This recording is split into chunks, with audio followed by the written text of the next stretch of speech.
Welcome to Agoracom's Small Cap Breaking News, your daily go-to source for the best small cap headlines for over 65 million investors since 2007. So today we're doing a deep dive into some recent breaking news from the small cap world. We'll look at the headlines, sure, but really focus on the tangible results like, financials, drilling finds, things like that. Exactly. The stuff that really gives you something concrete. The goal is just to pull out the most compelling bits, so you know where you might want to dig deeper yourself. Yeah, the high-impact points. We're looking for real progress, things that validate a company's direction. We've got a good mix today, different sectors. Okay, let's jump right in then. First up, Quantum BioPharma. That's QNTM on NASDAQ and CSE. Headline is, Quantum BioPharma advances phase 2 trial for chronic inflammatory pain treatment. Right, and the key thing here, the really compelling point, is they got Human Research Ethics Committee approval, HREC approval. HREC, okay, in Australia. In Australia, yeah.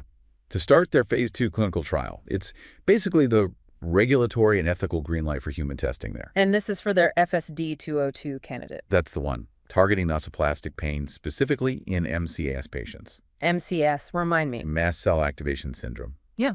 It's a tricky one.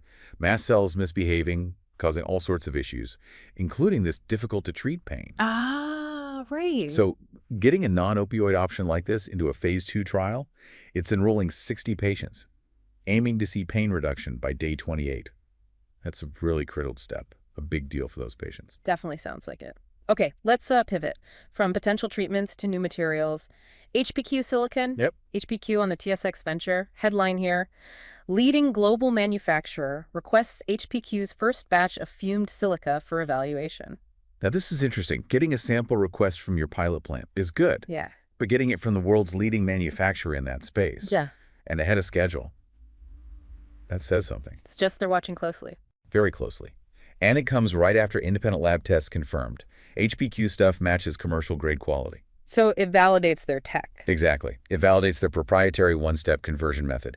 If this evaluation goes well, it could really shake up the, $1.5 billion fumed silica market. Wow, okay.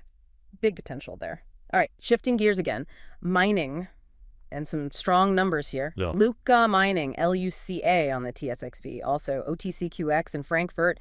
Their headline, Luca Mining delivers breakout quarter with US $4.05 in earnings and surging production. And breakout feels pretty accurate. Q1 2025 was genuinely transformative for them. How so? Well, US $4.5 million in net earnings is obviously huge, but also EBITDA of $7.6 million, free cash flow of $11.7 million. For strong financials. Very. And look at the production. Gold equivalent production surged 51% year over year, over 21,000 ounces. And that drove revenue. Drove it up 117% to $47.4 million.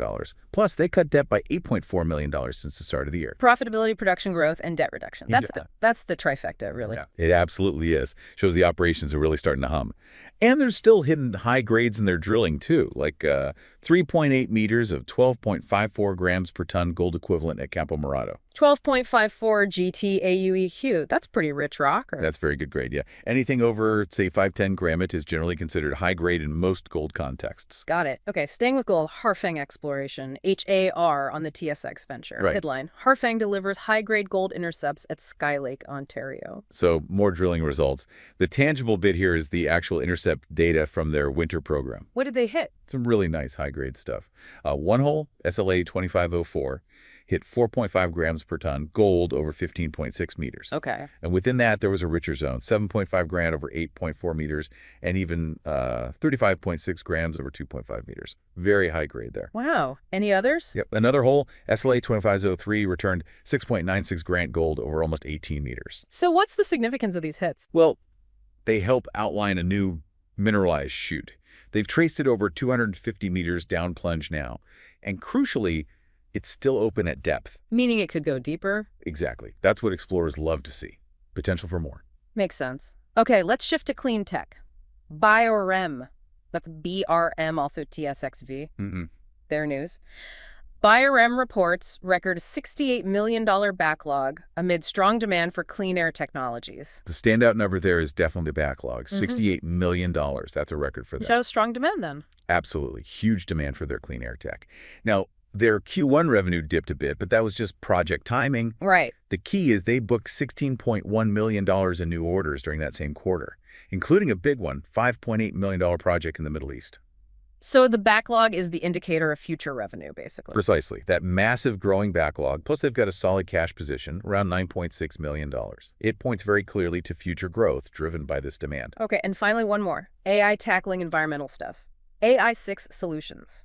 AISX on the TSX-V, yes. Also OTC Pink and Frankfurt, headline, AI6 Solutions unveils new website to help industries combat wildfire risk with AI-powered climate tools. So the website launch is the news hook, but the compelling part is what it showcases. Yeah. Their AI tools. Like the Wildfire 3.0 data set. Exactly that. And this isn't just, mapping past fires. It simulates over 30 million potential fire events to forecast burn probabilities. 30 million, wow. Yeah. Forecast through the year 2100. It provides essential data. For whom mainly? Insurance. Insurance, definitely. Finance, natural resources. Yeah.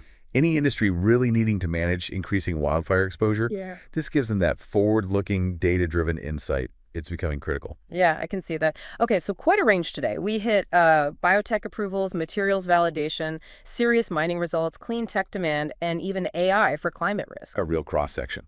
And remember, these headlines and the specific results, the numbers we pulled out, they're really just starting points. Tangible achievements you can use to decide if you want to, look deeper into any of these companies. That's right. And maybe a final thought to leave you with. Go ahead. Think about how these individual company milestones, like a phase 2 approval or that big sample request or hitting profitability or finding that high-grade zone or building a huge backlog or creating these predictive AI tools, how do they reflect the bigger picture? What larger trends or shifts might be happening in these industries that make these specific successes possible or particularly significant right now? What does one company's win tell you about the wider landscape?